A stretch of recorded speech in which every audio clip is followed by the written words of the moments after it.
You walk into the room, and nothing changes. No one looks up. No one listens. Not because you're unworthy, but because they haven't been taught to see you. That ends today. You're about to learn 8 psychological tactics grounded in ancient Stoic wisdom. Tools that will not just earn you attention, but priority. Not through begging, not through noise, through presence, control, and power. Tactic 1. Own the silence before you own the room. There's a reason the loudest man rarely leads. Noise fills the air, but silence bends it. And the man who carries himself with calm authority, he doesn't chase the room. The room waits for him. Picture this. 2 men enter a meeting. One storms in with energy, cracking jokes, eager to be liked. The other walks slowly, says nothing, sits down, observes. 10 minutes in, the first man is forgettable. The second, they're still watching him. That's the power of measured presence. In Stoicism, this is apatheia, a state where emotion doesn't control you. It serves you. You're not silent because you're unsure. You're silent because you're certain. Silence is a test. Will you fold under it or master it? Because once you can walk into any room, hold your tongue, hold your posture, and own the space with nothing but composure.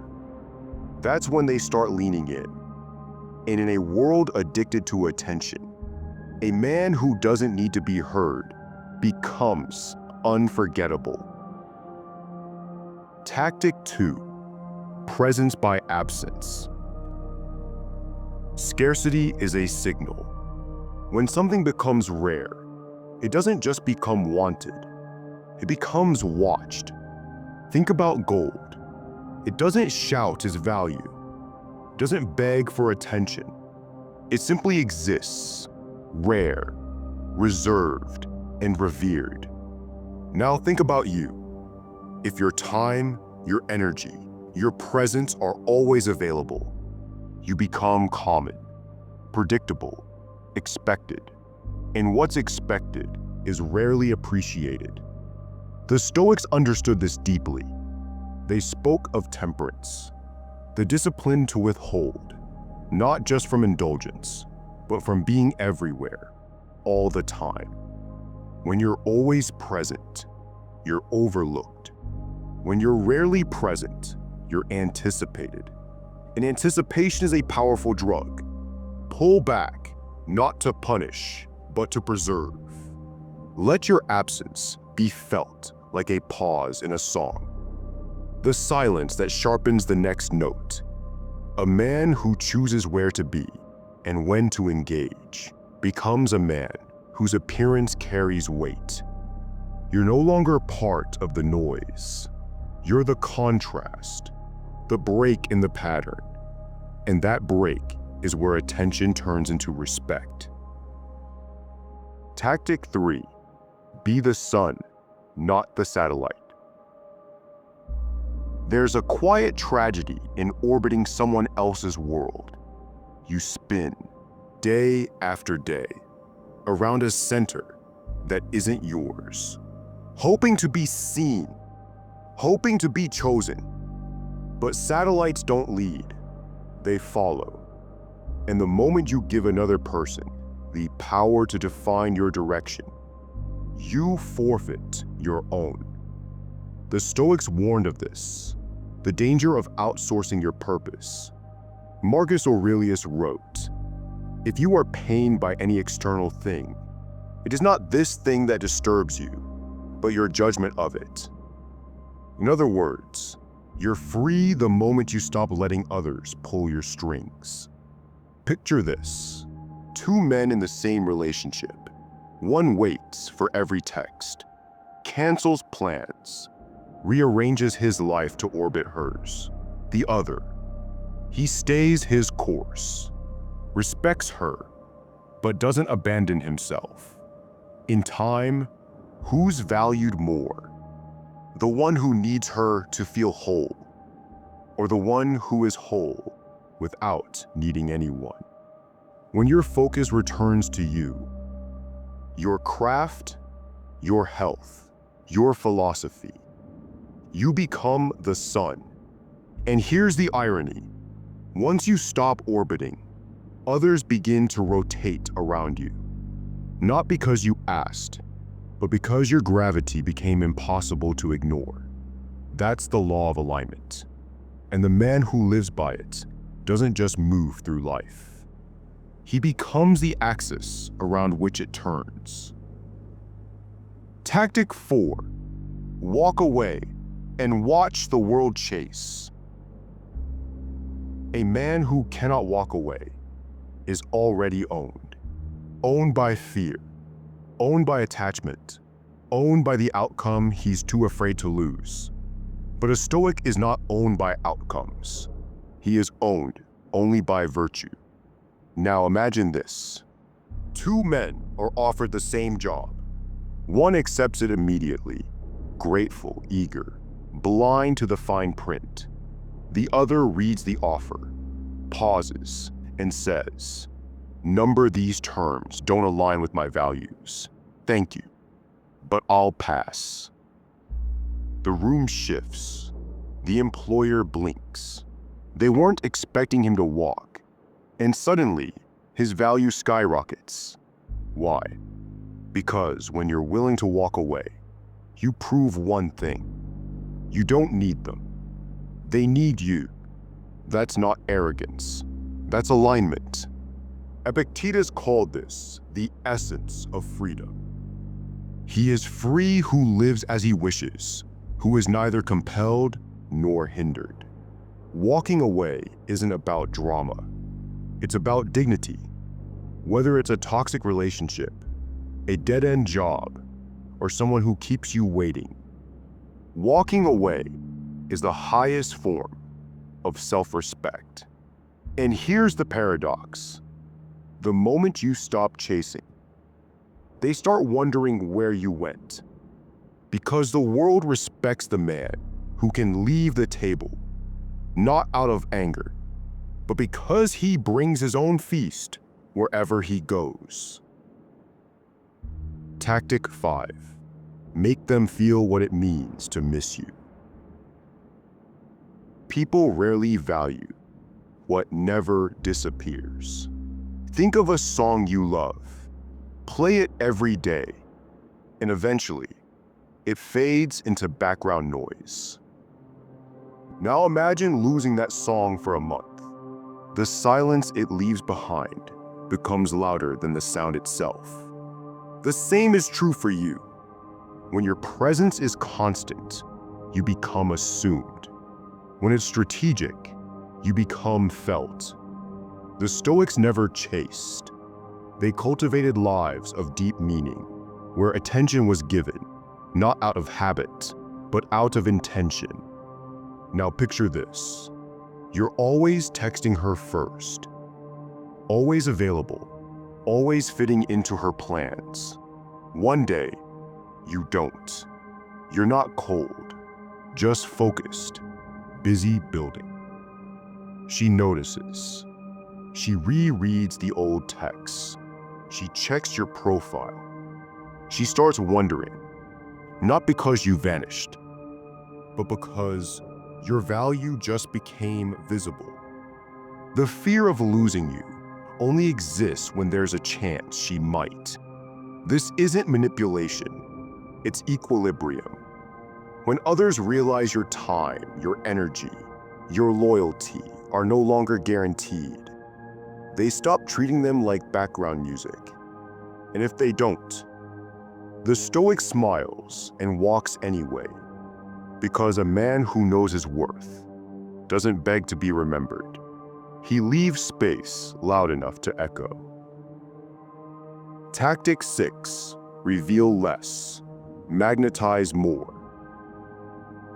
Mystery is gravity. And in a world that hands out details like flyers, You become the rare scroll no one gets to read in full. Think of ancient wisdom. It's never loud. It's sealed in scripts, layered in meaning, revealed only to those with the patience to uncover it. Now think of yourself that way. Not a story told in a rush, but a manuscript written in layers. When you speak in broad strokes.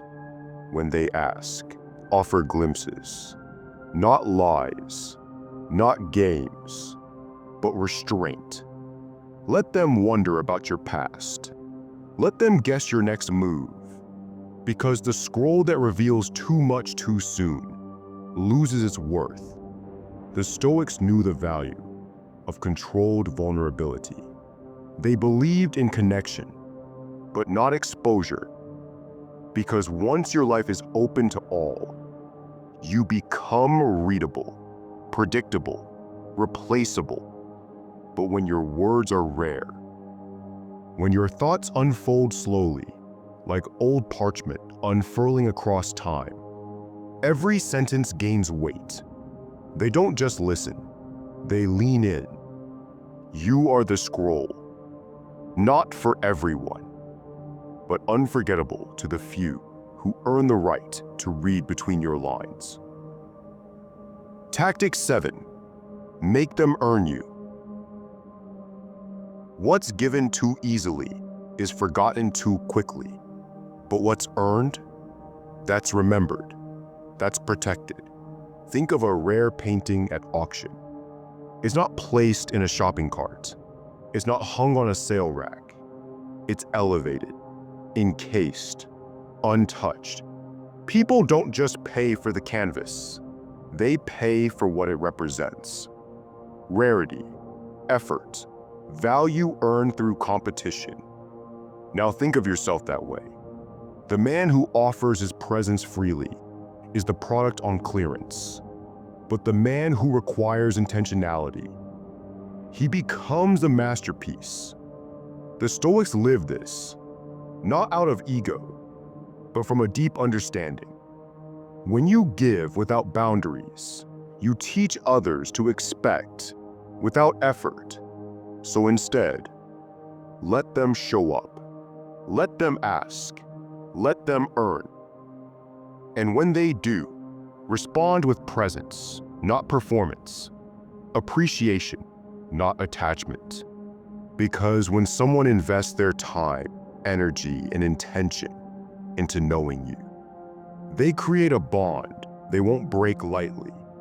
They've bought into your value, not because you told them to, but because you made them bid for access.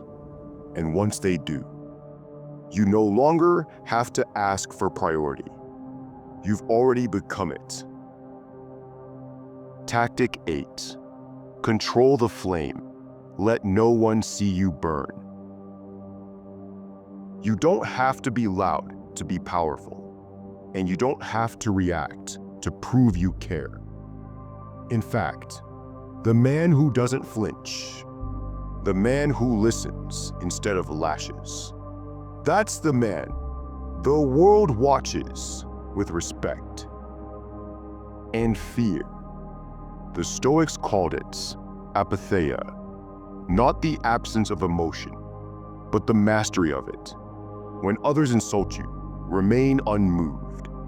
When situations unravel, remain composed. When things don't go your way, remain aligned. It's not weakness, it's warrior restraint. Because the man who can feel everything, yet show nothing unnecessary, that's the man they know not to push. Imagine fire contained within iron walls.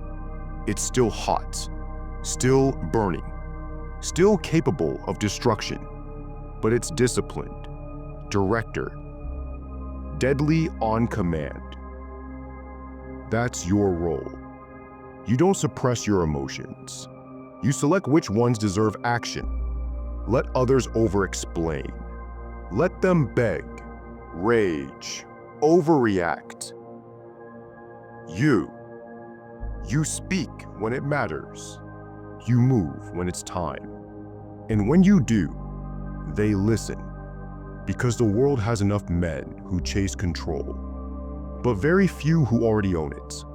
Power doesn't shout. It doesn't beg. It doesn't chase. It waits.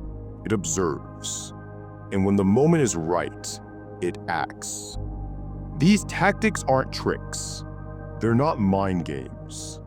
They are the quiet weapons of the man who has turned inward and forged something the world can't ignore. So the question isn't, will they prioritize you? The question is, will you finally prioritize yourself? If you enjoy this video, hit the like button, share your thoughts in the comments, and subscribe to our channel for more Stoic wisdom. See you in the next video.